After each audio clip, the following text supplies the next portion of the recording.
ओम शांति।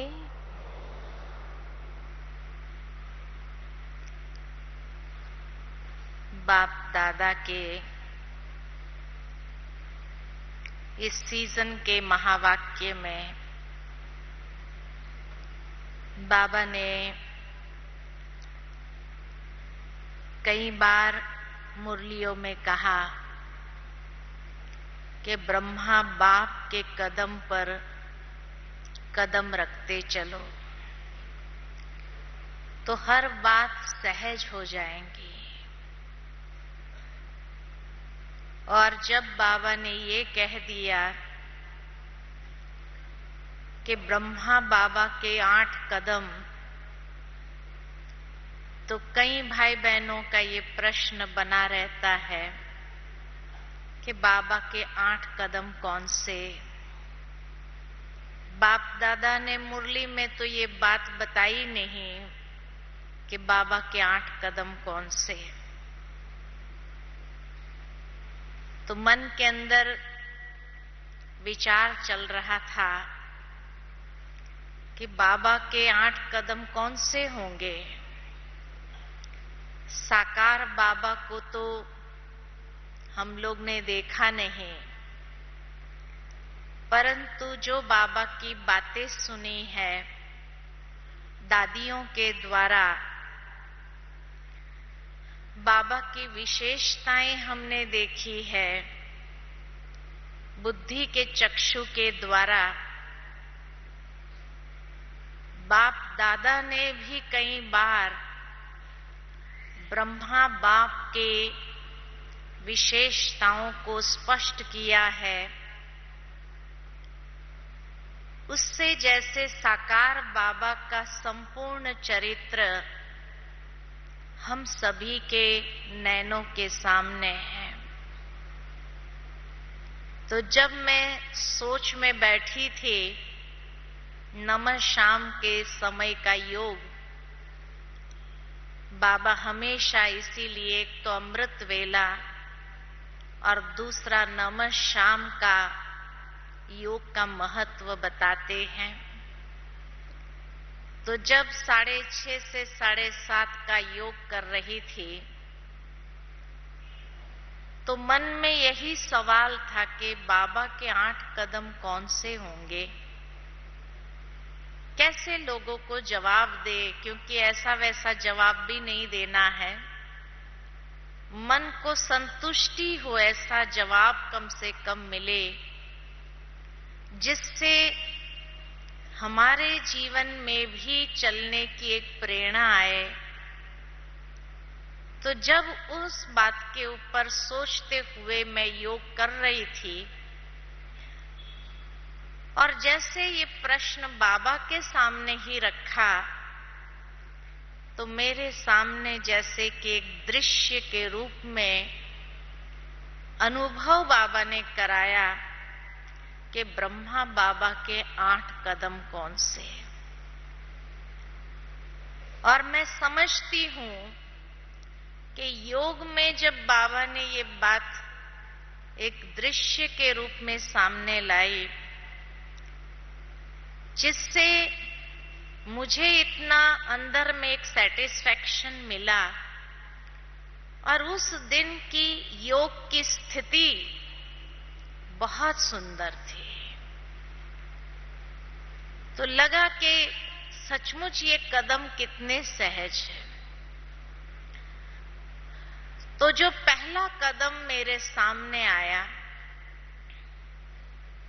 जो आपको भट्ठी में भी पहला लक्ष्य दिया गया है,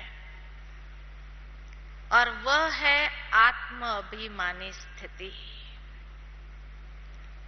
कि ब्रह्मा बाबा ने भी सबसे पहले आत्मा का पाठ पक्का किया, आत्म अभिमानी स्थिति अपनी बनाई। ये हम सभी हिस्ट्री में जानते हैं कि बाबा ने दीवारों पर लिख दिया था, मैं आत्मा हूं, मैं आत्मा हूं। यशोदा आत्मा है, राधिका आत्मा है, जो भी बाबा के सामने आता था, बाबा ये आत्मिक दृष्टि को, आत्मिक वृत्ति को, आत्म अभिमानी स्थिति को पक्का कर रहे थे। और कितना बाबा ने कूट कूट करके जैसे कि ये पाठ अपने आप से पक्का किया। बाबा की डायरी से भी पता चला कि बाबा ने अपने आप से भी कितनी मेहनत की है। याद आता है कि जब लच्छू दादी बाबा की डायरी सबको दिखाती थी, और दादियां भी बताती है कि बाबा की डायरी में बाबा रोज रात को अपनी दरबार लगाते थे,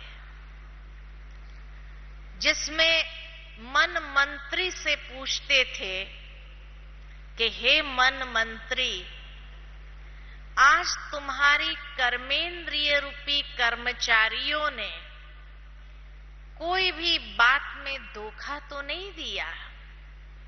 और इस तरह बाबा सारा दिन का चार्ट चेक करते थे और लिखते थे,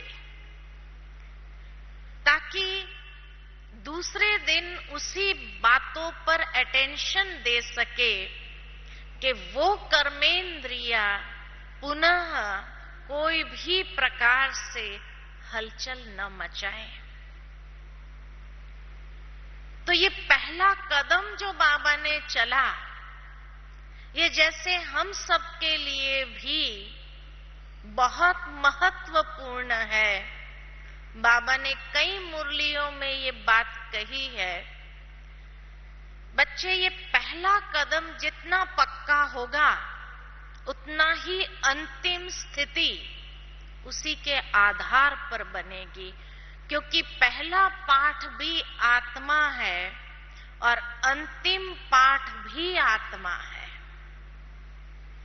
तो इसी तरह बाबा ने अपने आप से, साकार बाबा ने अपने आप से इतनी मेहनत किया आत्म अभिमानी स्थिति को पक्का करने की।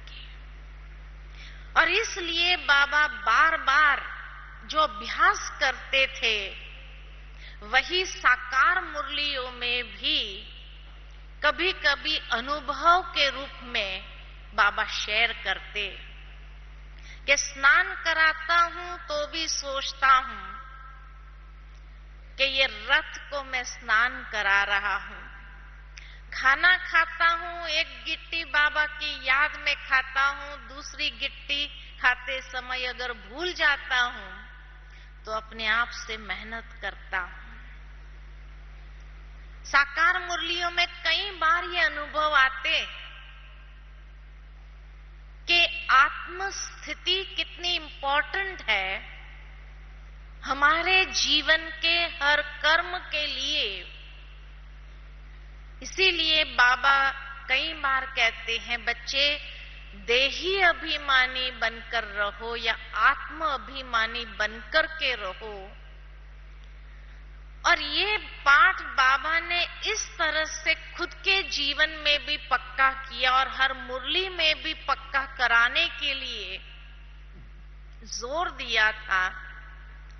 तब कहेंगे गीता के दूसरे अध्याय में ही पूरा आत्मा का ज्ञान, और बार बार जैसे भगवान अर्जुन को कह रहा है कि हे अर्जुन, आत्म भावस्थ यानी आत्म भाव में तुम स्थित हो जा। तो ये यादगार बताता है कि पहला कदम बाबा ने कितना पक्का किया है अपने आप से। उसके बाद, और ये कदम पक्का क्यों हुआ बाबा का? क्योंकि बाबा ने इसी कदम से मैंपन को समाप्त किया। जो बाबा कई बार मुरली में कहते हैं, मैंपन समाप्त करो, यही सारी व्यर्थ की, नेगेटिविटी की जड़ है, अभिमान को ले आने की जड़ है, और हर प्रकार के बुराई ये मैंपन से ही आरंभ होता है।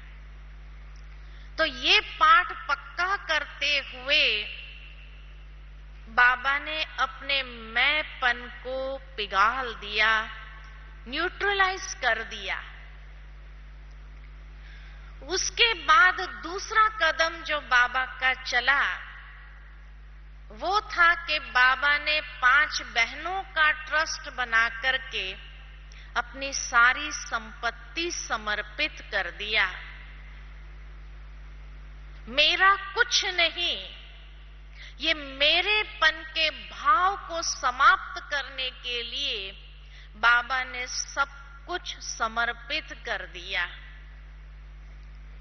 यानी कहीं पर भी ये लगाव न आए कि ये मेरी संपत्ति है, मेरेपन ही नहीं, और खुद ट्रस्टी बन गया और ट्रस्टी बन करके संभाला।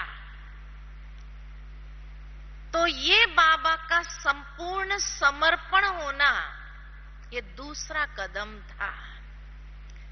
और ट्रस्टी बन करके कैसे कर्म करना ये बाबा ने बच्चों को सिखाया।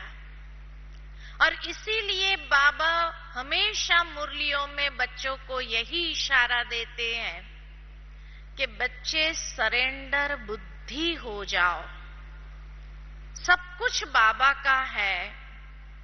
जब बाबा का समझेंगे तो मेरा ये भाव समाप्त हो जाएगा और खुद ट्रस्टी बन करके उसको संभालो। तो कोई भी रूप से गलत मार्ग के ऊपर वो धन यूज नहीं होगा, जाएगा नहीं। हाँ, जो जिम्मेवारियां हैं उस जिम्मेवारी को निभाते हुए उसको पूरा करो, लेकिन उसके बाद ट्रस्टी होकर के उसको चलाओ, संभालो कि ये बाबा का है, मेरा नहीं। तो कभी टेंशन नाम की चीज नहीं होगी, व्यर्थ उत्पन्न नहीं होगा। तो प्रैक्टिकल बाबा ने यह दूसरा कदम भी चला और चल करके बच्चों को सिखाया कि अपना होते हुए भी अपना कुछ नहीं है। तभी तो बाबा ने अपने बच्चों से भी कह दिया कि जो इस यज्ञ में मेरा साथ देना चाहते हैं वो आ जाओ, और नहीं देना चाहते हैं तो आप अपना खुद कमाओ, क्योंकि ये अब मैं समर्पण कर रहा हूं। और इस तरह से जो बच्चे बाबा के साथ परिवार के सदस्य समर्पित हुए हो गए, और जो समर्पित हो करके भी कुछ समय के बाद उनको विचार आया कि नहीं हमें जाना है दुनिया में, उस समय बाबा ने यज्ञ के पैसे में से एक पैसा भी नहीं दिया। इतना सरेंडर बुद्धि। इसीलिए बाबा कई बार कहते हैं कि बच्चे, इंजन का डब्बा मैं हूं, मेरे सामने हर प्रकार का तूफान आया है, लेकिन वो कदम बाबा कैसे चले और उस कदम को चलते हुए कैसे बाबा की बुद्धि जरा भी विचलित नहीं हुई किसी बात में। कहीं पर भी वो मेरेपन का लगाव नहीं आया बाबा को, चाहे वो संबंधों में हो, चाहे वो धन संपत्ति से हो, चाहे वो किसी भी रूप से हो। ये दूसरा कदम था बाबा का। उसके बाद तीसरा कदम जो बाबा ने चला कि जैसे ही अपनी धन संपत्ति समर्पित कर दिया, संबंधों को समर्पित कर दिया, सब कुछ समर्पित कर दिया, तो तीसरा कदम के यज्ञ रचा गया और उस यज्ञ के माता पिता बनकर के सबकी पालना करने लगे। और जैसे बाबा पालना करने लगे, यज्ञ के अंदर छोटे छोटे बच्चे बाबा के सामने थे। बाबा ने माताओं को निमित्त बनाया उन बच्चों की पालना के लिए, लेकिन यज्ञ पिता बनकर के बाबा ने पालना कैसी की? बाबा हमेशा यही कहते थे माताओं को, ये मेरे ठाकुर है। गुलजार दादी हमेशा अपने अनुभव में सुनाती है कि बाबा हमारी पालना जो करते थे, कहते थे ये मेरे चैतन्य ठाकुर है। और उन ठाकुरों की पालना किस तरह होनी चाहिए कि सुबह जब उठाते थे तो जागो मोहन प्यारे गीत बज करके उठाते थे। बाबा कहते थे ये भविष्य में होने वाले राजकुमार राजकुमारियां हैं। कभी किसी को डांट पड़े, नहीं तो आज दुनिया में देखा जाए जहां बच्चे हॉस्टल में भी रहते हैं, वहां के पालनकर्ता जो होते हैं कितना डांट फटकार मार करके भी उनको चलाते हैं। लेकिन बाबा ने राजकुमार राजकुमारियों की तरह उनकी पालना की। हर रोज सुबह सुबह माजून खिलाते थे। दिन में परवरिश इस तरह से मिलती थी कि ये चैतन्य ठाकुर है। बुद्धि का लगाव कहीं भी नहीं था, लेकिन यज्ञ पिता बन करके इस यज्ञ की पालना मुझे करनी है, इस भाव से यज्ञ की पालना की। 14 साल तक बाबा ने ज्ञान, योग, तपस्या, धारणा, सेवा से फाउंडेशन पक्का किया। इतना पक्का फाउंडेशन किया, ऐसी तपस्या कराई। उन ठाकुरों से भी ऐसी तपस्या कराई कि चाहे उनको ज्ञान का मनन चिंतन करना सिखाया, तो योग तपस्या में घंटों बैठना, बिना शरीर हिले डुले, इतनी एकाग्रता के अभ्यास कराया। 14 साल का फाउंडेशन जैसे बाबा ने मजबूत किया और प्यार रूहानी ऐसा दिया यज्ञ पिता माता पिता बन करके, जो सबको अंदर में यही आता था, मेरा बाबा मेरा बाबा। तो यज्ञ की संभाल हम सभी भी कौन है? यज्ञ रक्षक है। तो यज्ञ की संभाल हमें कैसे करनी है? यानी अपने जीवन का फाउंडेशन, जब हम भी अपने आप को ये समझते हैं कि हम यज्ञ के निवासी हैं, तो हमें अपने फाउंडेशन को ज्ञान, योग, धारणा और सेवा से मजबूत करना है। ये तीसरा कदम था। बाबा ने खुद का फाउंडेशन भी मजबूत किया और यही सोचते रहे, जो कर्म मैं करूंगा मुझे देख सब करेंगे।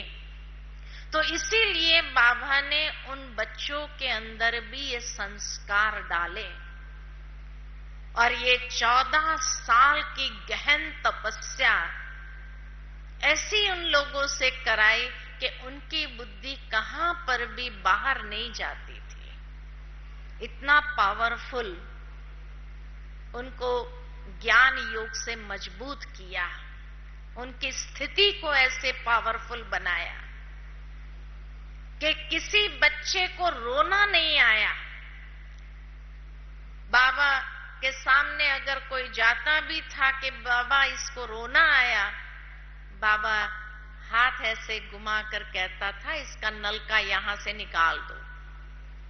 और इतनी रमणीकता से उनके जीवन में महान त्याग तपस्या भी कराई, लेकिन रमणीकता भी साथ में थी। तो ज्ञान योग का फाउंडेशन, इतना ज्ञान के बाबा ने बातें उनको पक्की कराना शुरू किया। ये तीसरा कदम था।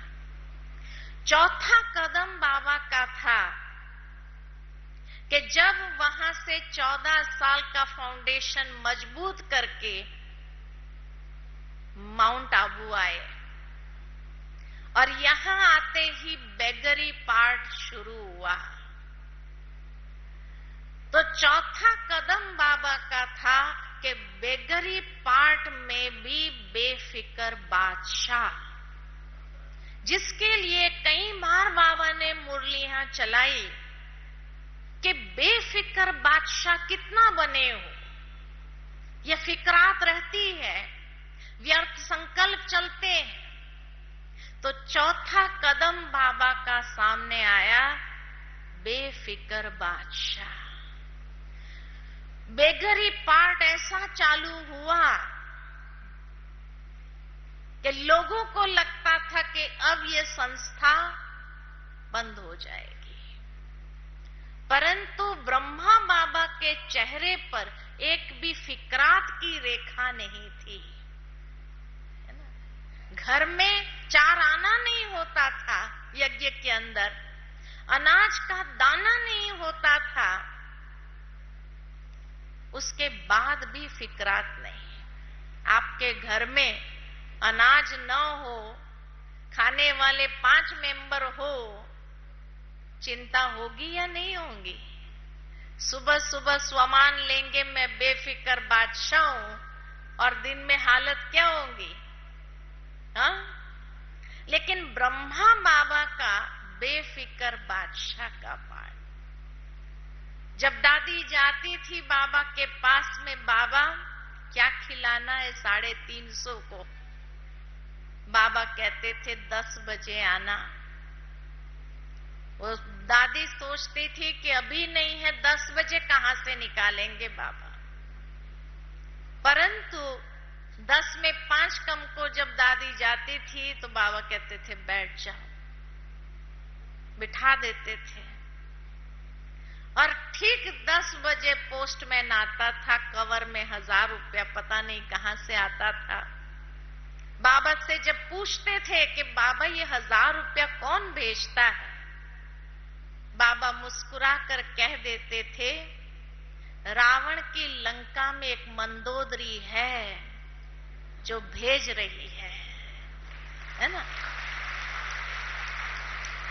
और बाबा को इतना निश्चय कि 10 बजे पोस्ट में आएगा ही, और उसी समय बाबा कहते थे जाओ बाजरा ले आओ, ढोढा और छाछ बनाकर दे दो।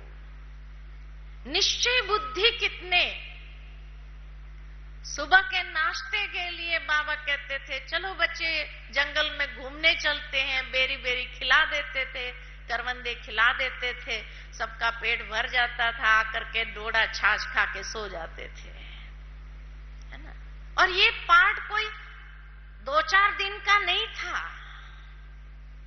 कुछ सालों का था पाठ। जब दादियां बाबा से पूछते थे, ये पाठ जब पूरा हुआ तभी भी बाबा से जब पूछा गया कि बाबा आपको कभी सोच नहीं चलता था कि 350 को क्या खिलाएंगे, फिक्रात नहीं होती थी? तो बाबा कहते थे बच्ची भोग पहले किसको लगेगा? भोग किसको लगता है? बाबा को लगता है। जिस दिन भगवान भूखा रहेगा हम सब भूखे रहते, और भगवान भूखा रहे ये भक्ति में भी नहीं हुआ, तो यहां तो साक्षात वो हमारी पालना कर रहा है। कितना निर्माण, कहीं पर भी फिर भी मैंपन नहीं आया।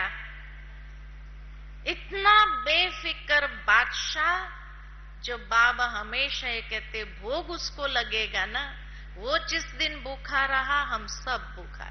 और दुनिया में भी कहावत है, भगवान सुबह भूखा उठाएगा लेकिन रात को भूखा किसी को सुलाता नहीं है।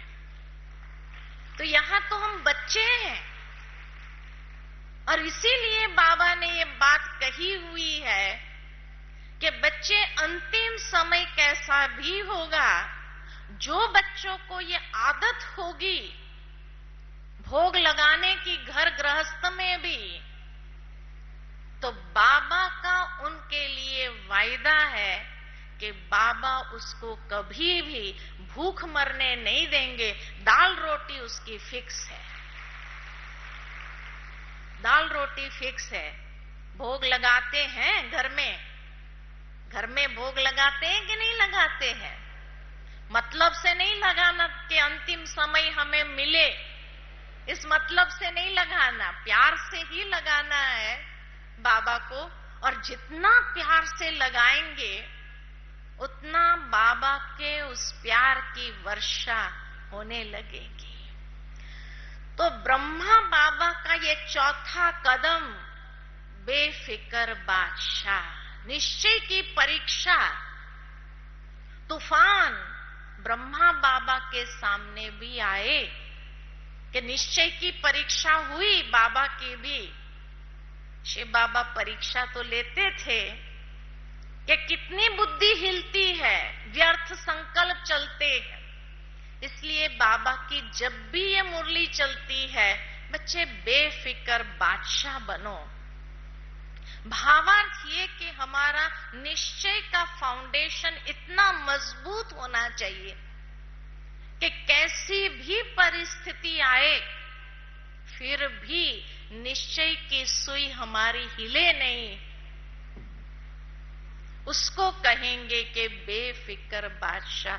ये रेखाएं कभी चेंज न हो चेहरे पर, है ना, सिकुड़ न जाए रेखाएं एकदम चिंता में आकर के, व्यर्थ संकल्प न चलने लगे,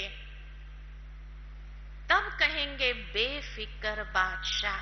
और हर सीजन में बाबा की एक मुरली बेफिक्र बादशाह के ऊपर जरूर होती है।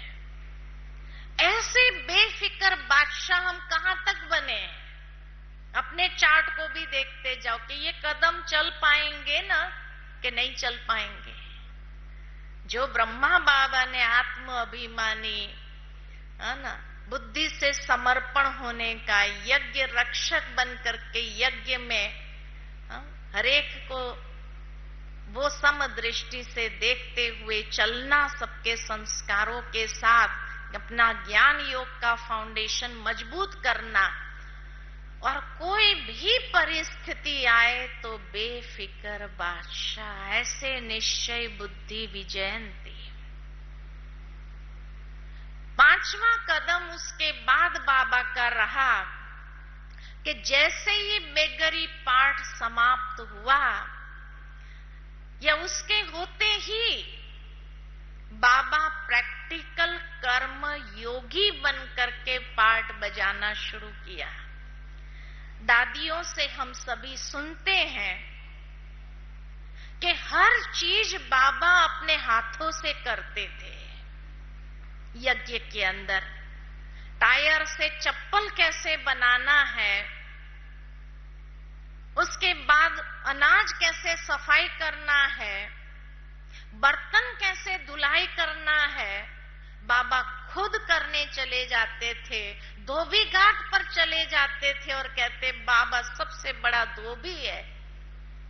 यानी कोई भी कार्य ऐसा नहीं जो ब्रह्मा बाबा ने कर्म योगी बनकर न किया हो, कि बाबा की याद में ये कर्म कैसे करना चाहिए, ये प्रैक्टिकल करके सिखाया बाबा ने।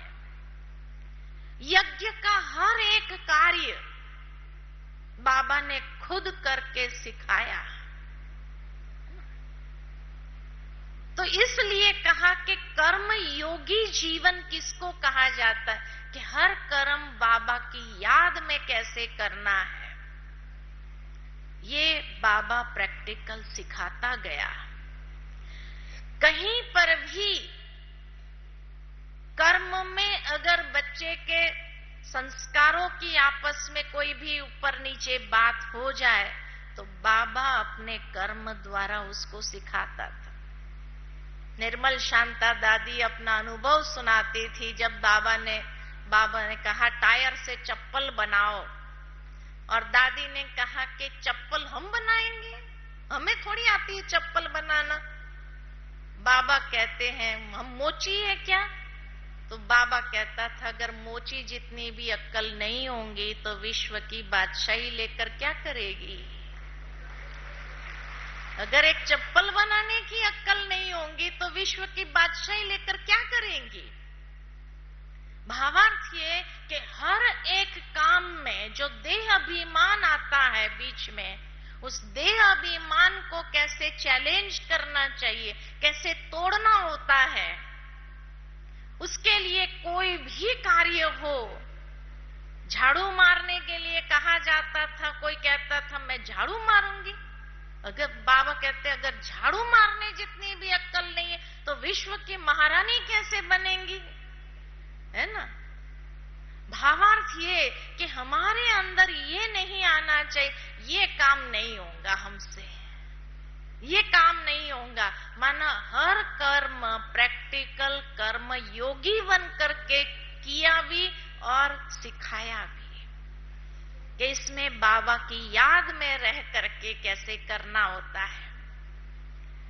वो बात याद आती है, अभी कुछ दिन पहले ही कौन सी आगे की बट्टियां जो गई उसमें बाबा के साथ का अनुभव अपनी कोई वरिष्ठ बहन सुना रही थी। तो कहा कि हम लोग जब बाबा एक बार दिल्ली में या बंबई में आया था तो बस में आते थे क्लास करने के लिए। तो दो बहनें थी, बस में आ रही थी, लेकिन वो स्टेशन चला गया। फिर दूसरे स्टेशन पर पहुंच गए, वहां से रिटर्न बस लेकर के जब वापस आए तो यहाँ क्लास पूरा हो गया था। तो क्लास पूरा हो गया तो बाबा ने जब देखा वो बच्चियां दोनों आई तो बाबा ने पूछा बच्चियां आज इतनी लेट आई, तुम क्लास में नहीं आए? तो बहनों ने कहा कि बाबा हम आपकी याद में बैठे थे बस में, आपको याद कर रहे थे, वो स्टॉप कब चला गया पता ही नहीं चला, तो हम आगे पहुंच गए, फिर याद आया एकदम। बाबा ने कहा बिल्कुल बाबा की याद नहीं थी, क्योंकि बाबा की याद होती थी तो स्टॉप जाता ही नहीं था। भावार्थ ये कि बाबा की याद से हर कर्म एक्यूरेट होना चाहिए। कोई कर्म गड़बड़ वाला होता है इसका मतलब उसमें बाबा की याद नहीं थी, इसीलिए गलत हुआ। बाबा की याद हो और वो कार्य एक्यूरेट न हो, ये कभी हो नहीं सकता है। भावार्थ ये कि कभी कभी हम कई गलतियां कर देते हैं और फिर अगर ये कहते बाबा की याद में थे ना तो पता ही नहीं चला, ये बाबा की याद नहीं थी, इसीलिए वो गड़बड़ हो गई, दूध उबल कर गिर गया या फलाना हो गया, जल गई सब्जी। बाबा की याद में होते तो सब्जी जलती नहीं, बाबा टचिंग करता है ना, बाबा टचिंग करता है तो गड़बड़ हो नहीं सकती है। गड़बड़ होना माना ही वहां बाबा की याद नहीं है। बाबा की याद में हर कर्म इतना परफेक्ट एक्यूरेट होगा ही, ये गारंटी है। तो इसीलिए कहा कि बाबा ने हर कर्म प्रैक्टिकल कर्म योगी कैसे बनना होता है ये सिखाया।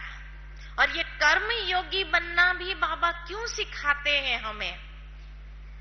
बाबा की जब अव्यक्त हुए तो वो संदेश याद आता है कि जब बच्चों ने बाबा से पूछा कि बाबा अंतिम समय शरीर छोड़ने वक्त आपका अनुभव क्या था, तो उस समय बाबा ने कहा कर्म भोग और कर्म योग की लड़ाई चल रही थी, एक युद्ध चल रहा था और वो युद्ध ऐसा था, लेकिन कर्म योग धीरे धीरे शक्तिशाली हो गया और कर्म भोग ढीला पड़ने लगा और कर्म योग की कर्म भोग पर विजयी हो गई। इसलिए हमें कर्म योग करना है, क्योंकि कर्म योग की शक्ति जितनी इकट्ठी होगी वो अंतिम समय हमें काम आएगी कर्म भोग को चुकतू करने लिए, कि उस समय वही कर्म योग की शक्ति कर्म भोग के साथ युद्ध करेगी और कर्म भोग के हाथ पैर ढीले हो जाएंगे और कर्म योग विजयी हो जाएगा और बाबा की याद में शरीर छोड़ सकेंगे। इसीलिए 5वां कदम बाबा का था प्रैक्टिकल कर्म योगी जीवन का। उसके बाद 6ठा कदम बाबा का चला कि जब बाबा के सामने एक संदेशी बहन आ गई और संदेशी बहन ने आकर के, बड़े स्वाभाविक बच्ची थी, बड़े स्वाभाविक रूप से बाबा से कह दिया। बाबा ने जैसे ही उसको ट्रांस में भेजा और ट्रांस में देख करके जब वो आई तो बाबा ने उसको पूछा, बच्ची क्या देखा?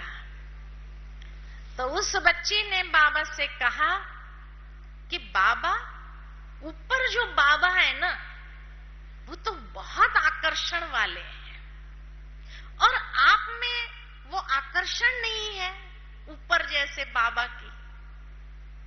रूप आपके जैसा ही है, लेकिन उसमें इतना चमक है, इतना आकर्षण है, इतनी लाइट निकलती है, वो लाइट आप में से क्यों नहीं निकलती है? उसने इतना सरल और सहज भाव से बाबा से पूछा। बड़ों ने उस बच्ची को डांटा, बाबा के सामने ऐसी बातें नहीं करना चाहिए। चुप हो गई। बाबा ने कहा, नहीं बच्ची बोलो। बाबा को भी तभी पता चला कि संपूर्ण स्वरूप क्या होता है, वो फरिश्ता स्वरूप क्या होता है और इतना चमक वाला है, इतनी लाइट उसमें से निकलती है। उसके बाद अमृत वेला यज्ञ में शुरू हुआ। तब तक अमृत वेला नहीं था। उस समय अमृत वेला शुरू हुआ और बाबा 2:30 बजे उठ करके तपस्या करने लगे। इतनी गहन तपस्या करने लगे। 2:30 बजे उठ करके बाबा से सकाश लेने लगे, बच्चों को सकाश देने लगे। मनसा सेवा उस समय बाबा ने आरंभ की। अमृत वेला उस समय बाबा ने खुद करना आरंभ किया और अमृत वेला तब से यज्ञ में शुरू हुआ। उसके पहले अमृत वेला नहीं होता था, लेकिन उस समय के बाद फिर बाबा ने अमृत वेले का महत्व खुद प्रैक्टिकल करके उसका महत्व सुनाया, सिखाया और ये कदम चले। अभी जो बाबा की मुरलियां चल रही है कि बच्चे सकाश लो बाबा से और सारी दुनिया की आत्माओं को भी सकाश दो, प्रकृति को सकाश दो, आत्माओं को सकाश दो, साधनों को सकाश दो, हर चीज को सकाश देने के लिए जो बाबा कहते हैं, मनसा सेवा करने के लिए कहते हैं, ये प्रैक्टिकल बाबा ने 6ठा कदम चला है। त्याग और तपस्या इतना गहरा बाबा का था। बाबा ने बीच के 80s में मुरली चलाई थी, 7 मुरली त्याग के ऊपर चलाई थी बाबा ने। और इस तरह बाबा के जीवन का त्याग भी इतना जबरदस्त था और तपस्या भी इतनी जबरदस्त थी कि बाबा खुद झोपड़ी में रहे। ट्रेनिंग सेंटर जो बना, कई बच्चों ने बाबा से कहा, बाबा अभी आपका कमरा शिफ्ट करो, बाबा ने कहा, नहीं बच्चे, ये कमरे जो है ना, ये बच्चों के लिए बनवा रहा। जबकि बाबा के कमरे में अटैच बाथरूम तक नहीं था। आज भी आप जाते हैं, बाबा का कमरा देखते हैं, अटैच बाथरूम नहीं है बाबा के कमरे में। बाबा वहां नीचे एकदम जो झाड़ था वहां जाता था। और भावार्थ ये, इतना त्याग वाला जीवन, बच्चों के लिए अटैच बाथरूम बना करके कमरे बनवाए, लेकिन खुद उन कमरों में रहे नहीं। तो त्याग भी जबरदस्त था बाबा का, और तपस्या भी ऐसी गहरी थी बाबा की कि 2:30 बजे उठ करके बाबा से सकाश लेकर के अपने स्वरूप को ऐसे लाइट और माइट या ज्वाला रूप योग का अनुभव खुद बाबा ने किया और अपने अंदर की वो प्रकाश की स्थिति को बाहर ले आए। कुछ समय के बाद बाबा ने जब पुनः उस बच्ची को बुला करके पूछा कि बच्ची अब पुनः जाओ, तुम देख के आओ उस बाबा में और मुझ में कितना अंतर है। तब वो बच्ची ने आकर कहा, अभी भी थोड़ा अंतर है बाबा। और बाबा ने गहन तपस्या करना आरंभ कर दिया। और जैसे ही लास्ट के समय में बाबा ने पुनः उस बच्ची को पूछा, बच्ची अब देख के आओ उस बाबा में और मुझ में कितना अंतर है। उसने कहा, अब एक हो गए। जितनी लाइट और वो शक्ति और वो प्रकाश उस बाबा में है, वही आपके अंदर भी है। यानी ये स्वरूप, पुरुषार्थी स्वरूप, संपूर्ण स्वरूप में मर्ज होने लगा था। फरिश्ता बन गए थे बाबा। चलते थे तो भी दादियां कहती थी, ऐसे लगता था एक बादल चला गया।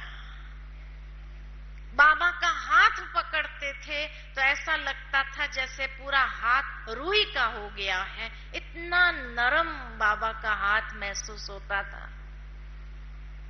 भावार्थ ये कि इतने संपूर्ण फरिश्ता स्वरूप अपनी गहन तपस्या से बाबा ने अचीव कर लिया, प्राप्त कर लिया। ये छठा कदम था। 7वां कदम बाबा का ये था कि जैसे ही बाबा संपूर्णता को प्राप्त करने लगे कि बाबा ने बाहर जाना बंद कर दिया। बाबा ने कह दिया, अब बाबा बाहर कहीं नहीं जाएगा, बच्चे बाहर जाएंगे। बाबा मधुबन से बाहर कहीं नहीं जाएगा। और फिर मधुबन में रह करके बच्चों को सारी शक्तियां विल करना शुरू किया। ये 7वां कदम बाबा का था। बड़ी दीदी को सारा कारोबार सौंपना शुरू कर दिया। बड़ी दादी जी को बॉम्बे से बुला करके यज्ञ का कारोबार कैसे चलता है ये समझाना शुरू कर दिया। यानी शक्ति और जिम्मेवारियों को विल करना शुरू किया। शक्ति भी देने लगे। कैसी कैसी बातें आएंगी भविष्य में, उसके लिए भी मेंटली तैयार करने लगे कि बच्चे ये बाबा भी नहीं रहेगा। ये मेंटली तैयार करना शुरू किया। कैसे शक्तियां आगे आएंगी, इस रूप से उनको तैयार किया। यानी ज्ञान, गुण, शक्ति, जिम्मेवारी सब विल करना चालू कर दिया। विल करने का पाठ बाबा का शुरू हुआ। और सारा विल करके बड़ी दादी जी कई बार अपने अनुभव में सुनाती थी कि जब बाबा ने मुझे बंबई से बुलाया और कहा, बच्ची थोड़ा दिन रहो यहां, और उस समय बाबा मुझे हाथ पकड़कर ले जाता था कि बच्ची ये अनाज के भंडार है, यहां अनाज रखा है, यहां इसका स्टोर है, सारे स्टोर दिखाने लगे। बड़ी दादी सोचती थी कि मुझे ये संकल्प आता था, मैं तो बॉम्बे में रहती हूँ, यहाँ के स्टोर को देखकर मैं क्या करूंगी। बाबा समझाने लगा, बच्ची ऐसे अनाज भर के रखना होता है, क्योंकि अंतिम समय जब आएगा बाहर में अनाज नहीं मिलेगा तो किस तरह बच्चे बहुत आएंगे और उस समय यही अनाज काम आएगा। बाहर में किस तरह की परिस्थितियां होंगी वो सारा ज्ञान देना शुरू करके, जैसे सारी शक्ति और वो जिम्मेवारी, वो जानकारी बाबा ने विल कर दिया। और जैसे हर बात से बाबा तैयार कर रहे थे उनको, बड़ी दीदी जी को, दादी जी को, इन सबको मेंटली तैयार कर रहे थे बाबा। तो शक्तियां विल करने का पाठ बाबा का 7वां कदम रहा। और 8वां कदम बाबा का था, आप सोच सकते हैं, बाबा इन बच्चों के साथ, दादियों के साथ जब 40 साल रहे तो किसी का भी लगाव हो जाता है, लेकिन अंतिम पाठ बाबा का था, नष्टो मोहा स्मृतिर्लब्धा। बाबा से जब संदेश में पूछा गया कि बाबा आपको बच्चों की याद नहीं आई, तो बाबा ने कहा वो मेरे बच्चे थोड़ी थे, शिव बाबा के बच्चे थे। भावार्थ ये कि कितना बाबा डिटैच, और डिटैच के साथ साथ इतना उपराम, नष्टो मोहा स्मृतिर्लब्धा का पाठ प्रैक्टिकल बाबा ने प्ले किया। और अंत में जाते जाते टिप्स भी देते गए, निराकारी भव, निरहंकारी भव, निर्विकारी भव, कि इसी विधि के आधार से ये स्थिति को प्राप्त किया है मैंने। और इसलिए ये नष्ट मोहा का जो पाठ बाबा का रहा, गीता का अंतिम पाठ भी नष्ट मोहा स्मृतिर्लब्धा, आत्मा के पाठ से शुरू हुआ और नष्ट मोहा स्मृतिर्लब्धा का पाठ तक ये 8 कदम ब्रह्मा बाबा के जीवन के प्रैक्टिकल चले हुए। उन्हीं कदम पर हमें कदम रखते हुए चलना है और संपूर्णता को प्राप्त करना है। तो सहज है या मुश्किल होगा? सहज होगा, मुश्किल होगा?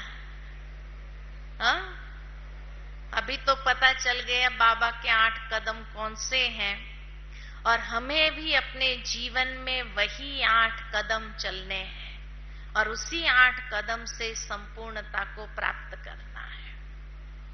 तो आत्म अभिमानी से शुरू करना है और इस भट्ठी में हम यही अपने अंदर पक्का करें कि अब आत्मा का पाठ इतना पक्का हो जाए, मैंपन को ऐसे समाप्त कर दे, क्योंकि ये मैं और मेरा समाप्त हुआ तो बाकी के कदम चलना आसान होगा। अगर यही खत्म नहीं हुआ तो ये बाकी के कदम चलना मुश्किल हो जाएगा। तो उस दिन के योग में जब एक एक कदम मेरे सामने जैसे दृश्य के रूप में बाबा बताने लगे, इतनी मुझे एक आंतरिक आनंद की अनुभूति हो रही थी कि कितना सुंदर 8 कदम 1 घंटे के अंदर बाबा ने सारा दृश्य के रूप में मुझे दिखाया और समझाया। बहुत अच्छा लगा। और इसलिए जो भी भाई बहने, क्योंकि अधिकतर भाई बहने आकर के प्रश्न पूछते रहते थे, आपको तो पता होगा 8 कदम कौन से हैं, आपको पता होगा 8 कदम कौन से हैं, तो इसीलिए आज इसी पर ही बाबा ने जो अनुभव कराया वही सुनाया। ठीक है। ओम शांति।